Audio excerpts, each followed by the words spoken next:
Good morning and welcome to yet another insightful segment right here on Africa's Biggest and Brightest with myself, Alicia Jali. Now joining me in studio today is Miss Jenny, who's actually from the Baby to Mom Egg Donation Organization, and she's here to enlighten us a bit more about surrogacy in Africa. Jenny, welcome to Good Morning Africa. How are you doing today? Good morning, Alicia. Very well, thank you, and yourself. Thank you for the opportunity. Wow, thank you for being here. We're talking about surrogacy in Africa. What exactly is surrogacy? Surrogacy, first, you're 100% correct. It is quite daunting if people have to embark on this process. It's essentially the process of another woman carrying a baby or a pregnancy for a commissioning parent. Okay. There's two types of surrogacies. There's gestational surrogacy, where the surrogate mom is not contributing her own egg, which is the usual form.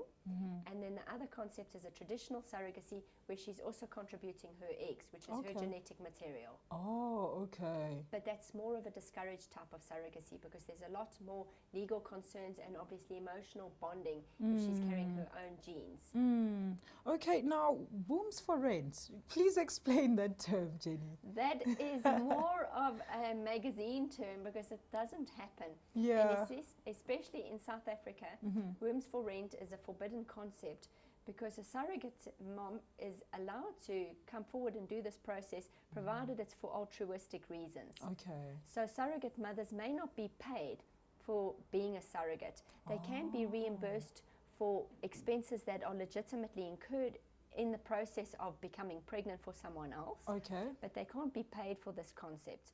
So it's not a legal concept. Oh my gosh. Actually, the courts who oversee the whole process and give consent to a court order have to confirm that there is no reimbursement of income really, or getting, they can be reimbursed if they lose income, but they cannot profit out of this process.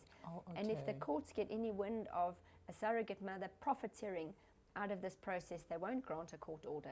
Oh my goodness, so those are the legalities of surrogacy? Those are some of the legalities. Oh, can you take us through some more? Because I'm sure, Jenny, a lot of people might have thought, like I also was under the impression that these mothers actually do get some sort of remuneration for that 9 months or however long they the may period not of time. legally get any reimbursement. They may not legally get a profit.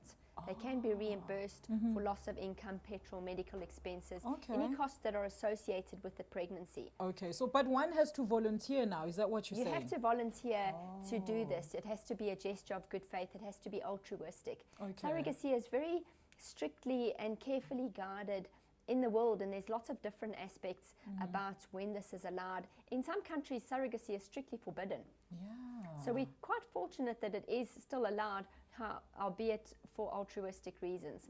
Some of the other legalities is that can be quite an issue as well, is that both surrogate mother and commissioning parent have to have domicilium in South Africa.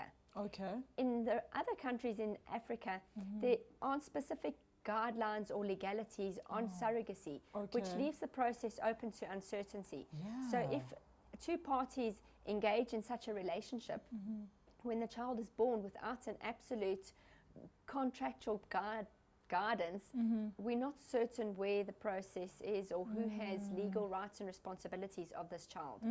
So that's the aspect of surrogacy in South Africa, is that commissioning parent and surrogate mom have to have South African domicilium, which is the intent to permanently reside in South Africa. South Africa, yes.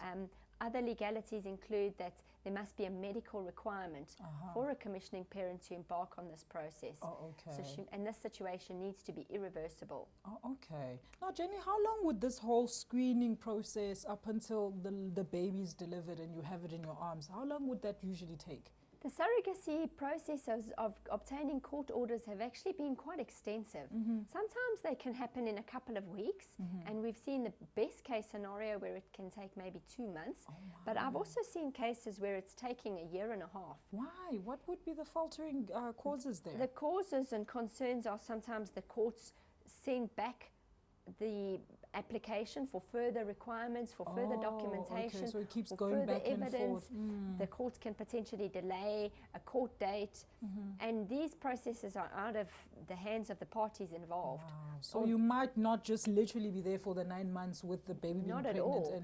and so forth. The court application and obtaining of a court order can be quite an extensive Yes. and onerous process.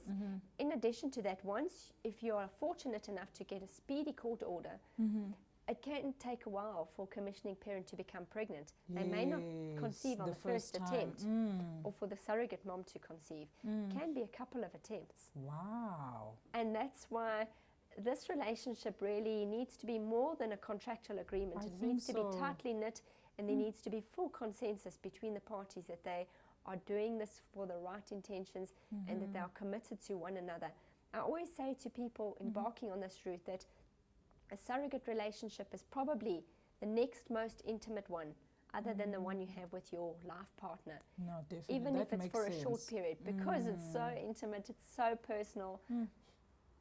Wow. Okay, Jenny, now let's talk about when the first surrogacy case was reported in Africa, and where was this? The first known case was in the 1980s. Oh, wow. A lady conceived as a surrogate mom for her daughter. The lady's name was Pat Anthony, and she actually passed away at the end of last year. So she made the headlines because she carried triplets for her daughter. Really? Wow. Okay. Okay. Now, Jenny, let's talk about who can actually opt for surrogacy as an option to have a child. Okay, people who have a medical requirements, which is irreversible, can proceed. So, for example, it's a lady who's had a hysterectomy, or she has a history of recurrent miscarriages or premature deliveries, or some other aspect putting her health at risk. She cannot become pregnant. Obviously, it's gay couples who can proceed, or single men. Well, thank you so much, Jenny. It's been certainly informative for me. I had no idea. I just saw it on television, thought you just rent a womb seriously for 9 months and that's that. Because people are, making it glamorous and all those things. But now, Jenny, if people want to get hold of you for more information, what's the best way to do so? We've loaded extensive information on the website about surrogacy, the do's and don'ts, the frequently asked questions, the process, recommended attorneys, fertility specialists, everything. And all the details are on www.baby2mom.co.za. Oh, wow. Thank you so much, Jenny, for coming through today. You have definitely been a lot of help to not just me, a whole other, people all over Africa. Thank you so much. Pleasure. Thank you so much. All right. Well, unfortunately, Africa, we've come to the end of this very educational segment. Hope you can actually take that and put it into very good use. That's why GMA is right here for all your need to knows. All right, it's time for us to go. But remember, you can still send us that email to gma@planetimage.co.za if you need more information. Go onto the website, check out what you can get from it. It's time for us to go. You have a beautiful day.